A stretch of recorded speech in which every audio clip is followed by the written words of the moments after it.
En mission au Kasaï oriental, les conseillers du ministre national de la formation professionnelle, Jean-Franck Lilakako, a visité ce vendredi 22 novembre 2024 les centres professionnels Initiative Panier de la Ménagère, IPAMEC de Tshibombo-Tshimoni, l'un des plus grands centres de la ville de Mbuji-Mayi en ce qui concerne la formation professionnelle.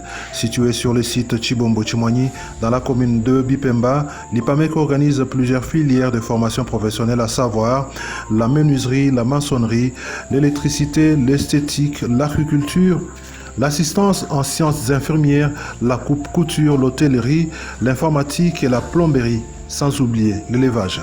Partout, les conseillers Jean-Franck Lilakako a reçu des explications des formateurs de chaque filière. À la maçonnerie, les formateurs Augustin et Kazadi Kalima expliquent ici les fonctionnements de sa filière. Bon, la formation se déroule dans 3 mois. D'après le calendrier que l'État nous a donné, c'est-à-dire la formation doit vraiment se passer dans 3 mois. Alors, nous sommes en train d'évoluer avec les apprenants petit à petit. Nous donnons les résumés, la théorie, et à part la théorie, nous sommes encore obligés de descendre sur le terrain pour aller pratiquer avec eux ce que nous avons donné comme théorie. Nous n'avons pas vraiment assez de matériaux ou de matériel. On a quand même quelques matériels que notre coordonnateur s'est quand même vraiment battu de gauche à droite pour en avoir. Le gouvernement peut quand même nous prendre en charge, ça sera bien. Parce que pour le moment, nous sommes en train de souffrir. Du côté de l'esthétique, Mbavungo Yalfo, ressortissante de l'IPAMEC, parle de la formation qu'elle donne aux apprenantes. Quand on parle de l'esthétique, on voit la partie de l'esthétique, on voit la coiffure, on voit aussi la décoration. Donc, dans l'esthétique, on fait les soins du corps, les soins de pied, ce qu'on appelle la pédicure, on fait les soins de main, ce qu'on dit la manicure, on fait aussi les massages de ventre, le massage des corps. On fait tout ça, ça c'est ce qui concerne l'esthétique. Et aussi on fait le maquillage, les soins du visage.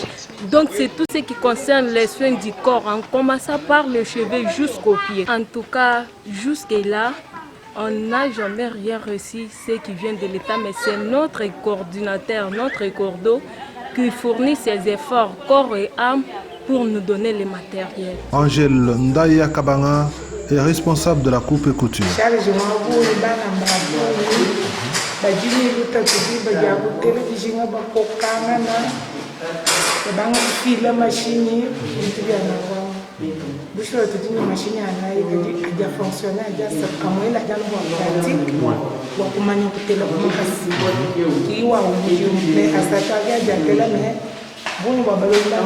À l'issue de la visite, les conseillers du ministre national de la formation professionnelle n'ont pas caché sa satisfaction.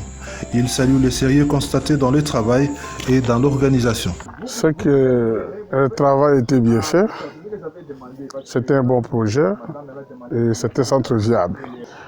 Et j'ai constaté qu'il y a du sérieux et cela raconte effectivement la vision de son Excellence, M. le ministre de la formation professionnelle, pour l'appropriation de la vision du chef de l'État en ce qui concerne la formation professionnelle.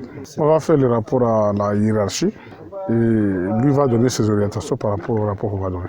Nous avons noté dans sa suite la présence d'Eugénie Kazadi, prophète de la formation professionnelle au Kasaï oriental et de plusieurs cadres de la formation professionnelle. Le centre Initiative Panier de la Ménagère de Tshibombo est une œuvre de l'abbé Stani Kanda, prêtre du diocèse de Mbuji-Mayi, coordonné par Bosco Chilombo.